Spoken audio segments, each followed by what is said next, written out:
Hola a todos, en esta sesión vamos a ver un problema particular. Vamos a resolver el campo eléctrico total dentro de una esfera dieléctrica lineal, o sea de material dieléctrico lineal, la cual se sumerge en un campo eléctrico externo homogéneo, y vamos a resolver este problema por dos métodos. El primero de ellos es un método iterativo con el cual vamos a observar cómo es que la polarización resultante termina siendo lineal al campo eléctrico total, no al campo eléctrico externo. Luego vamos a resolver a través de solucionando la ecuación de Laplace, y para ello vamos a utilizar las condiciones de frontera entre dos materiales dieléctricos. Vamos a empezar entonces con el método iterativo. Nuevamente tenemos una esfera de material dieléctrico lineal, es homogénea en el sentido de que cada punto tiene el mismo material, es de radio R mayúscula y se sumerge en un campo eléctrico externo E0. Digamos que pensemos lo siguiente, que el campo se enciende y aparece instantáneamente. Podemos decir como primer paso que el campo dentro de la esfera, el campo total dentro de la esfera es tal cual el campo externo, es cero. Eso sería nuestro primer paso. Dicho campo va a generar una polarización que es linealmente proporcional a dicho campo E0. Como es un material dieléctrico lineal, ya hemos visto que la polarización resultante termina siendo epsilon0 la susceptibilidad eléctrica del material y el campo el campo total, que por ahora el campo total es cero. Luego, dicha polarización va a generar un campo eléctrico 1 que termina siendo igual a menos 1 sobre 3 epsilon 0 y la polarización. Ahorita vamos a ver cómo es que se llega a este resultado a través de las cargas de polarización. Pero bueno, vemos que el campo dentro de la esfera que genera esta polarización viene siendo proporcional a la misma polarización. Ahora podemos sustituir este P0 por epsilon 0 y la susceptibilidad para escribir este campo E1 en términos del campo eléctrico externo. Entonces hagamos un paréntesis y revisemos cómo es el campo producido por una esfera uniformemente polarizada, o sea, por una polarización como esta, la cual vemos que es uniforme. Como E0 es uniforme, la polarización es uniforme, es el mismo en cada punto dentro de la esfera. Entonces decimos que tenemos una esfera de radio R mayúscula y tiene una polarización uniforme dentro de la esfera. Por supuesto, la polarización afuera es cero. Para ello, primero vamos a encontrar las cargas de polarización. Como es una polarización uniforme, o sea, su magnitud es constante, la densidad volumétrica, las cargas de polarización volumétrica es cero, dado que pues hemos visto que es igual a menos la divergencia de dicha polarización. Como este es uniforme, las derivadas me dan cero.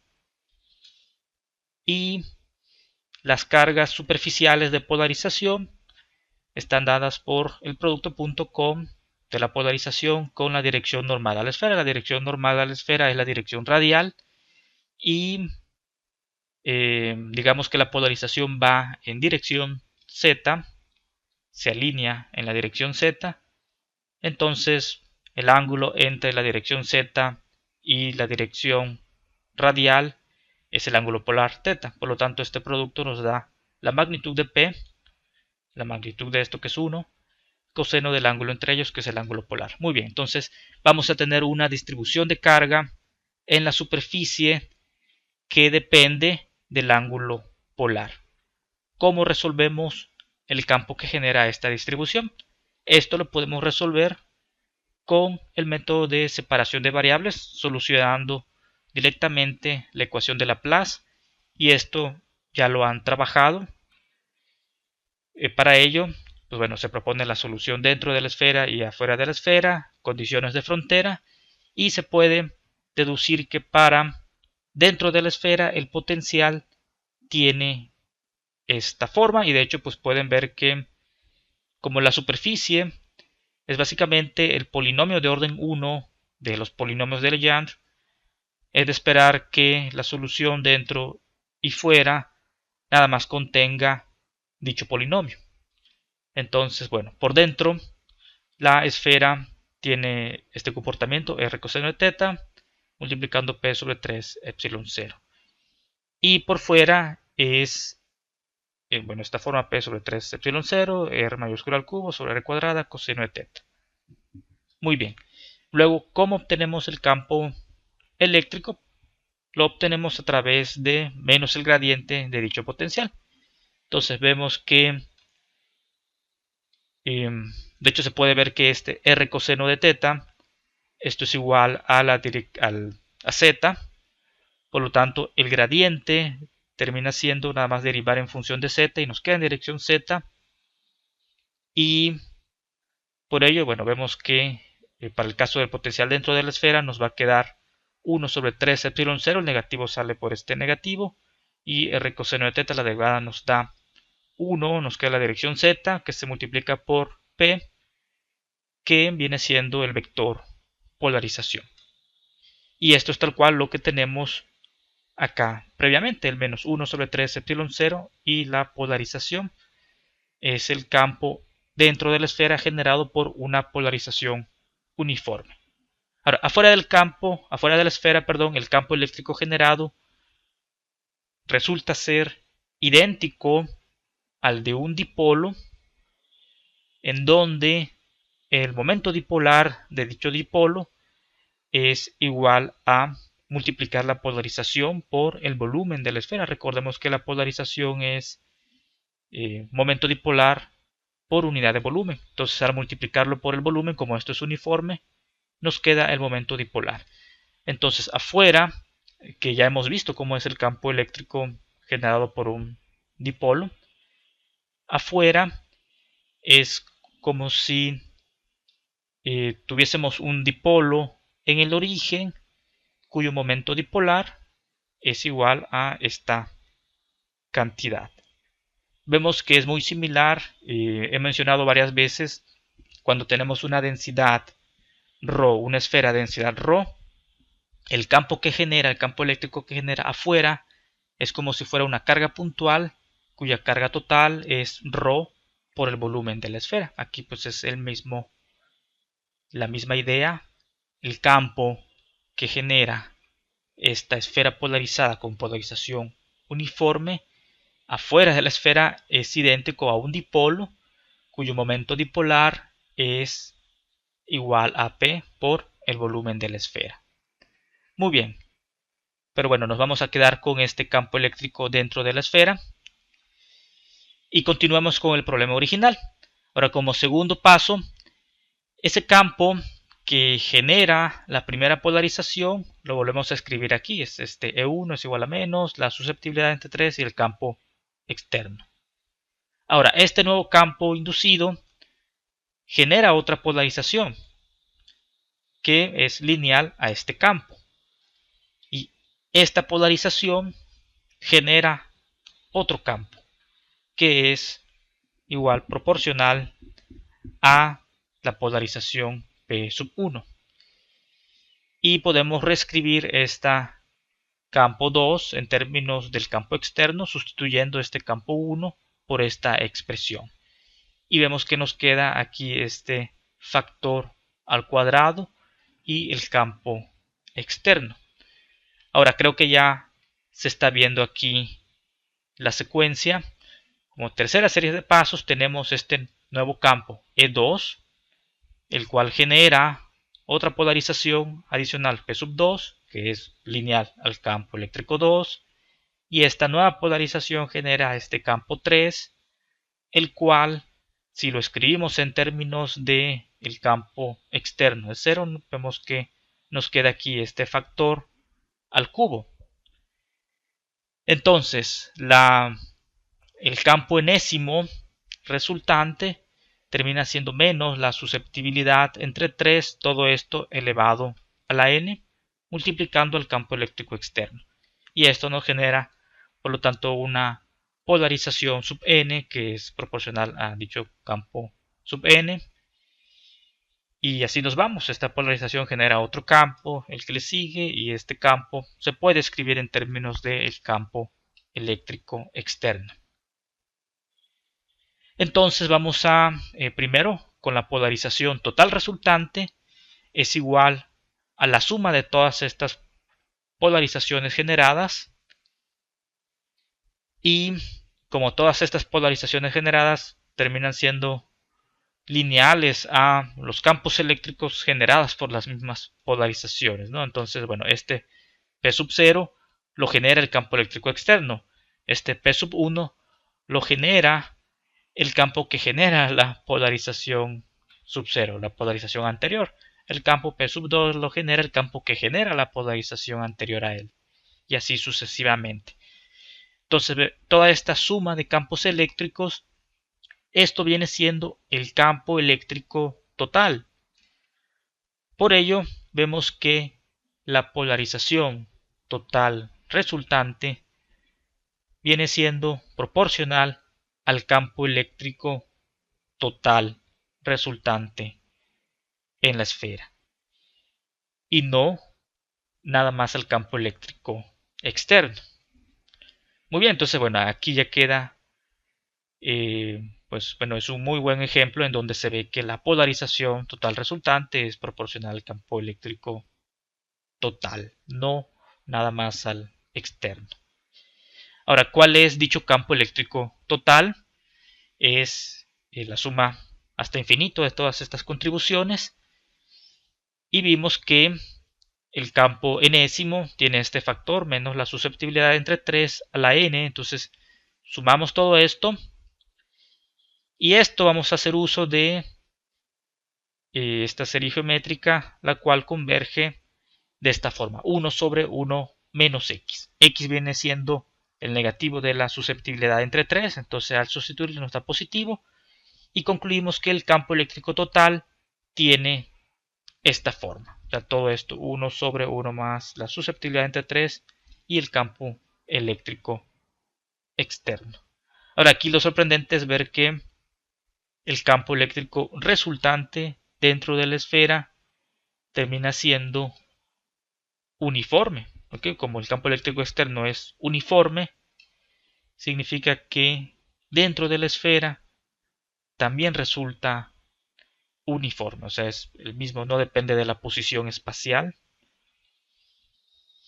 Y bueno, ahora vamos a solucionar nuevamente el problema, pero ahora solucionando la ecuación de Laplace, pero para ello necesitamos estudiar las condiciones de frontera entre dos medios dieléctricos lineales. Ya hemos estudiado previamente las condiciones de frontera, considerando el mismo, bueno, considerando espacio vacío en ambas regiones.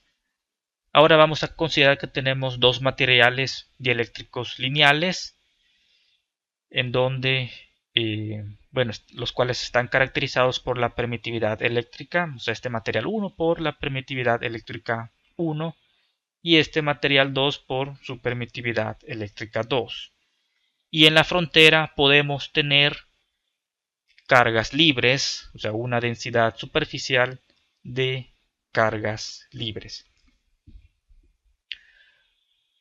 Recordemos que cuando vimos condiciones de frontera lo que hicimos fue utilizar una caja gaussiana, en donde el grosor de dicha caja la tendemos a 0, y así encontramos la condición de frontera del campo en la dirección perpendicular. Luego utilizamos la integral de línea, utilizamos un rectángulo y la altura de dicho rectángulo igual lo tendemos a 0, etc. Podemos hacer el mismo procedimiento, no lo vamos a repetir, y podemos llegar a estas condiciones de frontera para el desplazamiento eléctrico utilizando la ley de Gauss del desplazamiento eléctrico. Podemos obtener que La componente perpendicular, este símbolo significa es la dirección perpendicular a esta superficie. Este es el campo 1, es el campo en el medio 1 o el campo de arriba.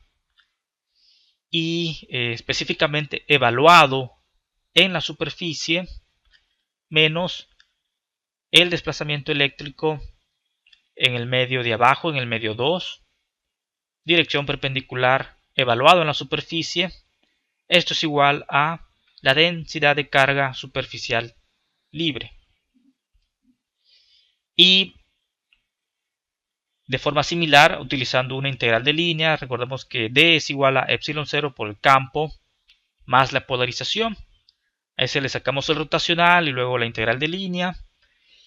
Y dado que la integral de línea cerrada del campo eléctrico es 0, por eso no nos aparece aquí el campo eléctrico, pero la polarización no necesariamente es 0. Entonces vemos que la componente paralela de el desplazamiento eléctrico también es discontinuo. Recordemos que en el caso eléctrico, del campo eléctrico total, su componente perpendicular es discontinua y su componente paralela es continua. Ahora, las condiciones de frontera del campo total y del potencial eléctrico total en dos dieléctricos lineales son estas que están aquí. Y esta primera, de hecho, pues se deriva de esto. En el caso lineal sabemos que el desplazamiento eléctrico es igual a la permitividad eléctrica por el campo eléctrico total. Entonces sustituimos y nos queda, por lo tanto, aquí la permitividad eléctrica del medio 1, o sea, del medio de arriba, el campo eléctrico del medio de arriba, del medio 1, menos aquí la permitividad del medio 2, del campo 2, es igual a sigma F. O sea, esto realmente se deriva de aquí, de la parte de la primera ecuación que tenemos. Y la componente paralela a la superficie es continua. Esto es porque la integral de línea cerrada es igual a 0 en el caso electrostático. El potencial es continuo. Y esta, de hecho, se deriva de esta primera porque sabemos que el gradiente es igual a, el campo es igual a menos el gradiente de potencial. Y podemos sustituir aquí, nos queda nada más la derivada direccional en la dirección perpendicular a la superficie. O sea, muy similar a lo que hemos visto en el caso cuando los medios son vacíos. De hecho, aquí se puede ver rápidamente, o sea, esta ecuación de aquí y esta última, que si la epsilon 1, epsilon 2 es igual a epsilon 0, se factoriza y pasa dividiendo y llegamos a las condiciones de frontera que hemos visto. También aquí abajo, si estos son iguales, se factoriza y pasa dividiendo como la epsilon 0. Y son tal cual las condiciones de frontera que ya hemos visto previamente. De hecho, estas condiciones de frontera son las que vamos a utilizar para resolver nuevamente el problema de la esfera. En conclusión, el desplazamiento eléctrico es discontinuo. O sea, toda su componente perpendicular y paralela es discontinua. El campo eléctrico perpendicular se mantiene discontinuo.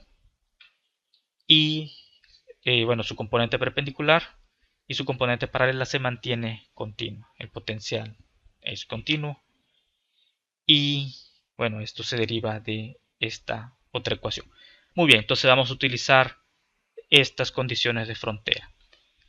Veamos nuevamente el problema y lo vamos a resolver resolviendo la ecuación de Laplace en esféricas con separación de variables. La única diferencia es que vamos a utilizar las condiciones de frontera de dos medios lineales, o sea, el medio lineal de la esfera y el otro medio es el espacio vacío, acá afuera. La esfera es neutra, no tiene cargas libres. Entonces, primero veamos las condiciones de frontera. El potencial es continuo, o sea, es esta condición de frontera que tenemos aquí.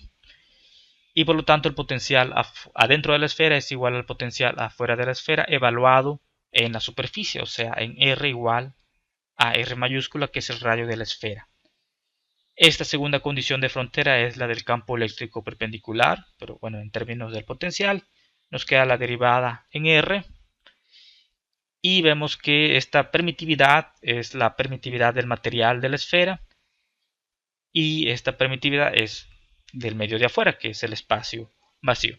Observen que aquí esto nos queda igual, y eso es debido a que no tenemos densidad de carga libre. O sea, esta sigma F es 0, no tenemos cargas libres y por lo tanto esto se me iguala, y es esta condición de frontera que estamos utilizando aquí. Y la última condición de frontera, como tenemos este campo eléctrico externo que cubre todo el espacio, en R infinito el potencial no tiende a 0, sino tiende a menos el campo por R coseno de teta. O sea, este R coseno de teta es Z, o sea, viene siendo la integral de línea de E.dl. Y pues bueno, si nos movemos, o sea, como este campo está en Z, es constante, termina siendo el producto con el vector R. Entonces por ello nos queda las magnitudes es 0, R y el ángulo entre ellos, que es el ángulo polar, el ángulo teta. Entonces por ello nos queda coseno de teta. ¿Okay? Pues básicamente así es como tenemos que en distancias muy lejanas el potencial debe de tender a este valor. Muy bien, entonces aplicamos dichas condiciones de frontera a las soluciones en esféricas de la ecuación de Laplace. Y bueno, dentro de la esfera, como hemos visto previamente, como no queremos que el potencial se dispare, o sea, como no tenemos cargas dentro de la esfera, el potencial no se puede disparar a infinito, y por lo tanto los coeficientes B para el potencial dentro de la esfera todos son ceros, y nada más nos quedan los coeficientes A sub n. Y para el potencial afuera de la esfera, en este caso el potencial no tiende a 0 en infinito, sino tiende a este valor. Aquí ya estamos aplicando la tercera condición de frontera, que el potencial tiene que tender a este valor. Okay, entonces aquí vemos que si R tiende a infinito, este segundo término, esta sumatoria, me da 0 y nada más nos queda este valor. Aquí bueno, se eliminan los coeficientes a n para evitar que bueno, nos queden potencias en R, bueno, y que nada más nos quede este término. Y bueno, aquí ahora el objetivo es encontrar los coeficientes A sub n y B sub n, y vamos a aplicar la primera condición de frontera, o sea que los potenciales son iguales. Desde aquí podemos ver que si los igualamos en la frontera de la esfera, o sea en R igual a R mayúscula, y comparamos polinomios, recuerden que esa es una estrategia, comparar los coeficientes que multiplican los polinomios. Aquí tenemos en el potencial de afuera el polinomio de orden 1, polinomio de Legendre de orden 1. Es de esperar, por lo tanto, que los coeficientes con n igual a 1 tengan una ecuación diferente que los coeficientes con n distinto de 1. Entonces podemos hacer esa comparación y observar que tenemos una ecuación para n igual a 1, que es este de aquí, o sea, A1, R mayúscula, lo podemos ver rápidamente aquí, o sea, nos queda N1 y aquí R mayúscula a la 1 y nos va a quedar coseno de teta. Entonces todo esto, A1, R1, va a igualar a todo el factor que multiplica coseno de teta. Entonces por eso iguala a menos C0, R mayúscula y luego iguala a B1 sobre R mayúscula al cuadrado, y es justo lo que tenemos aquí. Y luego todo lo demás es con n distinto de 1. Muy bien, entonces esa es la primera condición de frontera. Y la segunda condición de frontera es el de la derivada. Esto que tenemos aquí, vamos a derivar e igualamos. Y bueno, al derivar el potencial pueden ver que aquí me va a quedar una n y me va a quedar la n-1.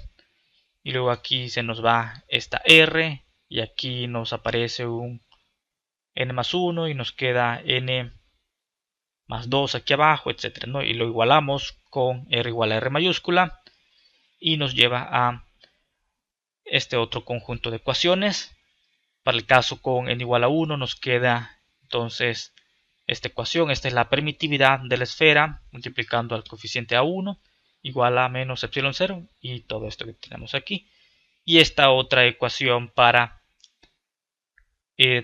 todos los coeficientes con n distinto de 1. O sea, aquí la n puede ser 0, 2, 3, 4 hasta infinito. Y ahora vamos a resolver este sistema de ecuaciones. Podemos ver lo siguiente, que de esta ecuación podemos despejar para b sub n. Pasa todo esto multiplicando, nos queda r a la 2n+1. Y esta b sub n lo podemos sustituir acá abajo. Y pasar todo esto a la izquierda, factorizar la a sub n. Y todo lo que va a estar multiplicando la a sub n resulta que va a ser distinto de 0. Y todo esto se va a igualar a 0. Por lo tanto, la única forma en la que esa ecuación me dé 0 es que todos los coeficientes con n distinto de 1 sean 0. Y eso no va a ocurrir para el coeficiente A1 y el B1 gracias a que tenemos este término aquí. Entonces, resolviendo el sistema de ecuaciones, concluimos que los coeficientes A sub n, B sub n para n distinto de 1 son todos igual a 0 y que solamente sobreviven el coeficiente A1 y B sub 1 y están dados por estas expresiones.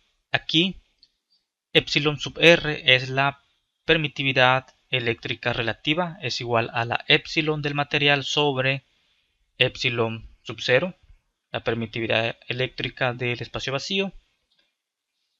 Y bueno, nos queda de esta forma, 3 veces la amplitud del campo eléctrico externo sobre la permitividad eléctrica relativa más 2, y la b sub 1 nos queda epsilon r-1 sobre epsilon r más 2, r mayúscula al cubo, y la amplitud del campo eléctrico externo.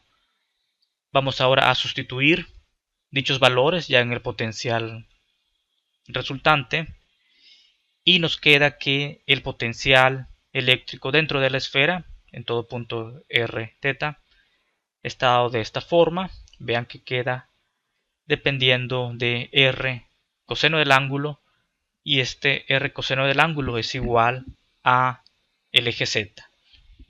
Y el potencial eléctrico afuera nos queda el menos E0z, o sea, r coseno de teta, y nos queda esta dependencia coseno de teta sobre r al cuadrado.